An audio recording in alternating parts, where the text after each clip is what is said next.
giving me the chance to read with Eric and Alicia and Suzanne. It's very exciting for me, and thank you, Al. I was thinking about the fact that I'm not your student, but of course I am your student, very much so, and I got to spend more time with you than the usual student, which I think some of them were quite bitter about, actually, because Al develops such strong relationships with his students, and I learned so much from watching him teach, and also just from being in his presence and finding out how things could happen when you had literally a paper clip and a glass of water, that suddenly you could end up with an entire room full of people and a party and some video cameras, and God knows how it all happens. But I should say that I ended up going to Franklin and Marshall College because I finished my PhD, and I was looking for a place where I could teach more, and then lo and behold, I ended up starting a writer's house. I know Jessica's laughing. But I can't tell you how many times I have a deja vu experience, and I'm having one right now because I see some of my students from F&M here, and they're all writers and artists, and they're here. Nice to see you guys.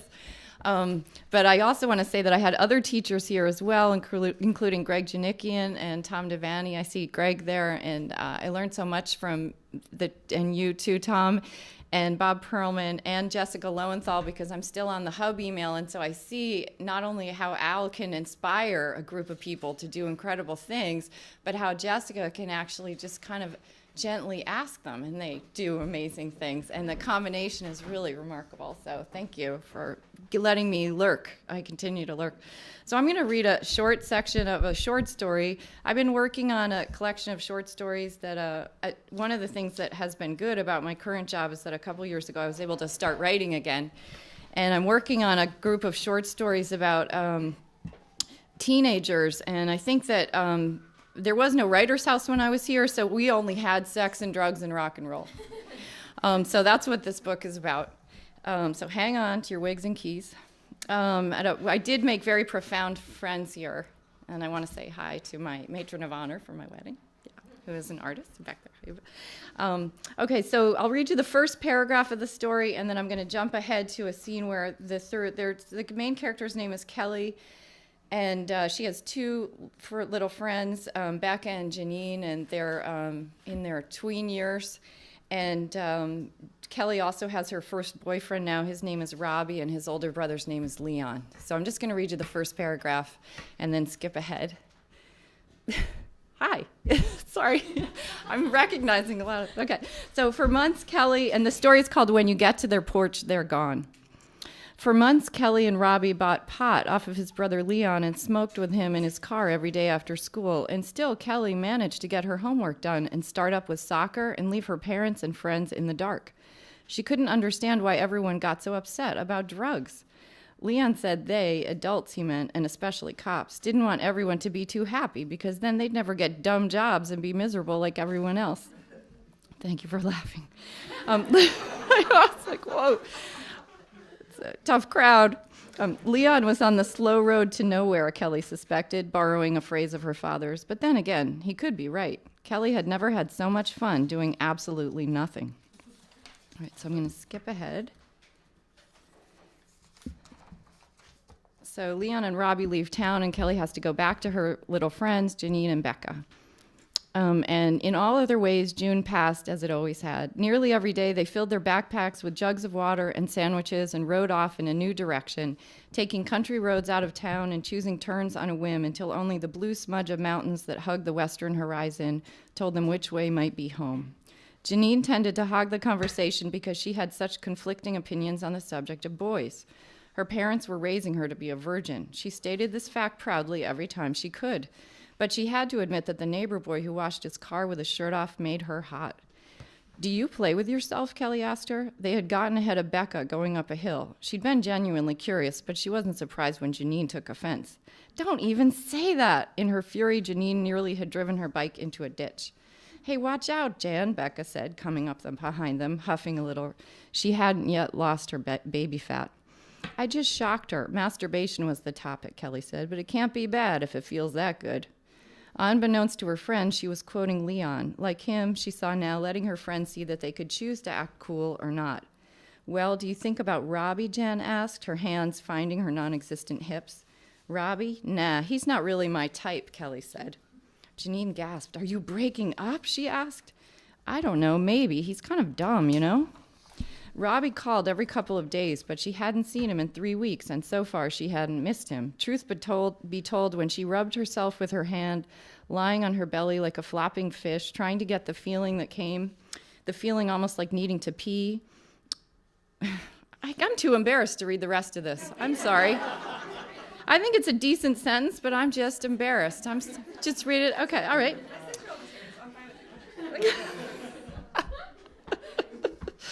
You're beautiful, by the way.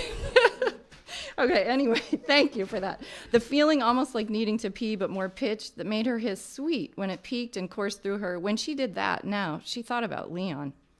They'd been pedaling toward the river, but in 2 hours they hadn't reached it. Kelly stopped to take a swig of water, then passed it to Janine. You're too good for him. Becca drank from the bottle, too, and stuffed it into her own pack. They'd come to the steepest part of a hill, and the road was just dirt. Kelly swung down off her bike and started pushing it. Who's your type, Beck? Kelly asked. I don't know yet, Becca said. Someone tall, so I don't have a midget for a kid. Or the boss. He's my type. My type is going to be really hot, Janine said, like Mr. Grover. She had admitted recently to a furious crush on their gym teacher. Grover, Grover, roll over, Becca sang. The best thing about Robbie is that he and I smoke pot, Kelly blurted out. She'd been wanting to tell them for weeks, but now that she said it, she felt confused. Did she still like to do it or not? You do what? Janine had gone white under her freckles. Smoke pot, you know, it looks like grass sort of, and you roll it like a cigarette and smoke it. I know what it is, health class, remember? God, Kel, you could get hooked. Becca had stopped beside them. What's it like, she asked. Kelly wanted to hug her. Fun, Kelly said, although she wasn't sure if she meant it. Easy was what she'd thought, but that didn't make sense either. I'd try it, Becca said. You won't tell, Kelly said. If her parents found out, Kelly was suddenly chilled by fear. Of course not. One for all and all for one, but you better be careful. Becca, Janine said. Becca shook her head, her hand raised in the Girl Scout salute. The girls had reached the hilltop where a view of the river awaited them. They stood at attention in the road, higher up than anything except the mountains in the distance. Fields in various shades of green and brown lay in stripes along the hillside, curving down to the tree line that bordered the river. A handful of puffy clouds hovered above the purplish mountains. The buzz of 100 bees reached them, and the sound of a saw and a faraway train whistle.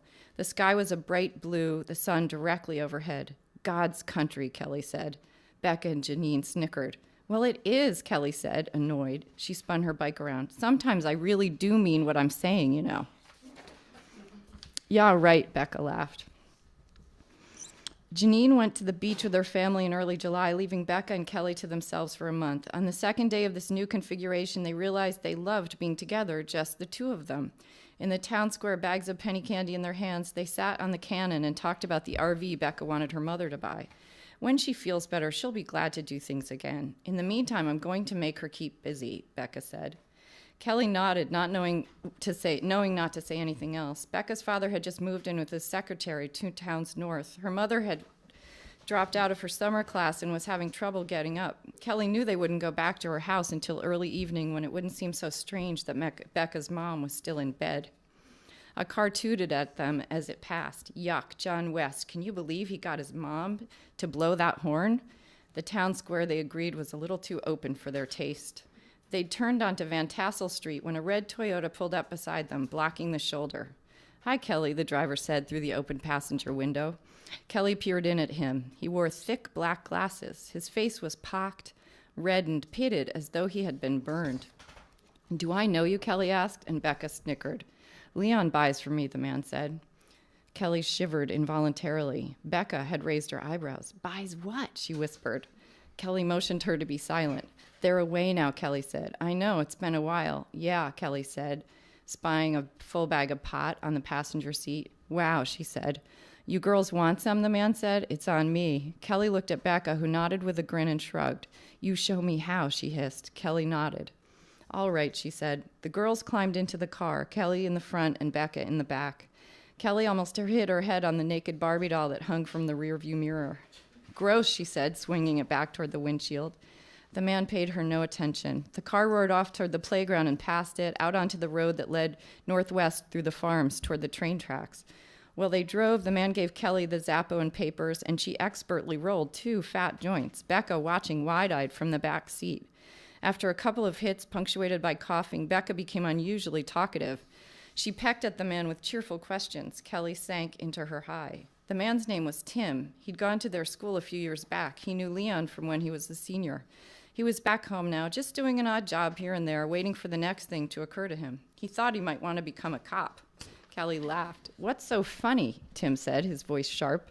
"I don't know," she admitted. She couldn't bear to look at his face. It made her feel almost sick to see all of the rough red patches, the holes. He must have had the worst acne ever. He smelled a little, too, like chicken soup. Could Becca smell it?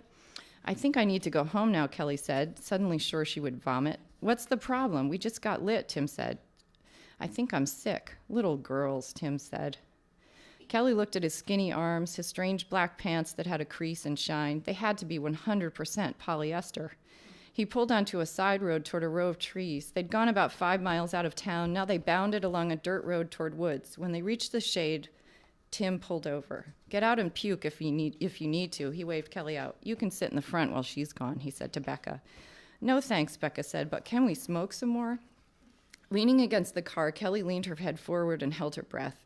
The pot had been very strong. She tried to clear her head, but her thoughts swam in circles she could almost see, their tails flashing as they eluded her grasp. "What is this stuff?" she groaned to Tim. "Great, huh?" He'd stretched his arm along the car seat so that it grazed the headrest in front of Becca's face. They were smoking the second joint without talking. In about 20 minutes, Kelly could breathe easily, normally. She no longer felt as though she were drowning in the buzz of insects, drinking the heat. She ran her hands through her hair and shook her body like a wet dog. She climbed back into the car where Tim and Becca sat in stone silence, their eyes unfocused, grins on their faces. "This is awesome," Becca said, her face pale and blank. So I'm going to stop there.